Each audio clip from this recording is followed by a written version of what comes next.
18 সালে পঞ্চায়েতে জোবের শেখ তোমার নেতৃত্বে তুমি ব্লক প্রেসিডেন্ট ছিলে, আর যারা যারা এখানে দাঁড়িয়ে এই ভারতীয় জনতা পার্টির কর্মী কার্যকর্তাদের উপর মারধর করে মাথা ফাটিয়ে দিয়েছিল, মাথা ফাটিয়ে বাড়িতে ঢুকিয়ে দিয়েছিল, সেখানে ভারতীয় জনতা পার্টির কর্মী কার্যকর্তাদের নমিনেশন পর্যন্ত দেওয়ার ব্যবস্থা করা হয়নি।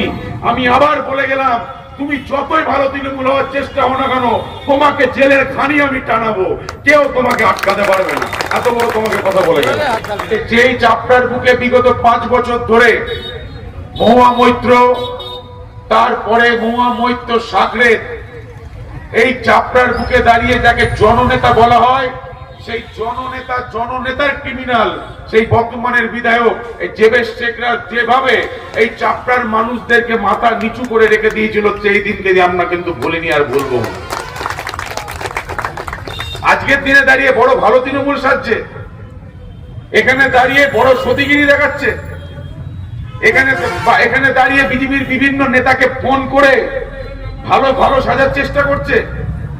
18 সালে পঞ্চায়েতে জোবের শেখ তোমার নেতৃত্বে তুমি ব্লক প্রেসিডেন্ট ছিলে, আর যারা যারা এখানে দাঁড়িয়ে এই ভারতীয় জনতা পার্টির কর্মী কার্যকর্তাদের উপর মারধর করে মাথা ফাটিয়ে দিয়েছিল, মাথা ফাটিয়ে বাড়িতে ঢুকিয়ে দিয়েছিল, সেখানে ভারতীয় জনতা পার্টির কর্মী কার্যকর্তাদের নমিনেশন পর্যন্ত দেওয়ার ব্যবস্থা করা হয়নি।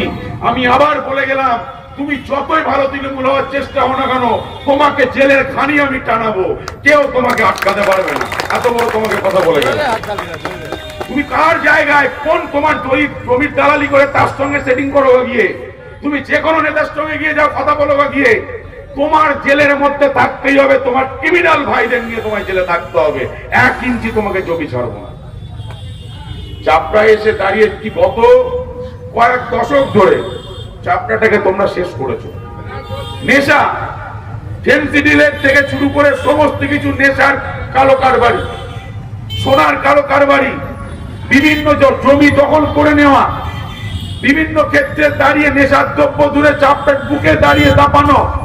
শুধু তাই নয়, বেছে বেছে একটা সাম্প্রদায়িক সম্প্রীতি নষ্ট করার চেষ্টা করেছে। শুধুমাত্র হিন্দুদেরকে এলাকা জুড়ে জুড়ে জুড়ে সেখানে কোনো উন্নতি করি না, তাদেরকে জুড়ে জুড়ে অত্যাচার করেছে। কেন, কি কারণে করবে, কি জন্য করবে? এরা অন্য কারণে নয়, এরা কোনদিন মুসলমানদেরও ভোট দিতে দিত না, আমি এলাকাও বলেছিলাম। এই স্বাধীন ভারতবর্ষে দাঁড়িয়ে এত বছর এই প্রথম চাপটায় ফ্রি অ্যান্ড ফেয়ার ইলেকশন হয়েছে, তাছাড়া কোনদিন ফ্রি অ্যান্ড ফেয়ার ইলেকশন করতে দেয়নি তৃণমূল কংগ্রেসের আর এই হানামাদ বাহিনী।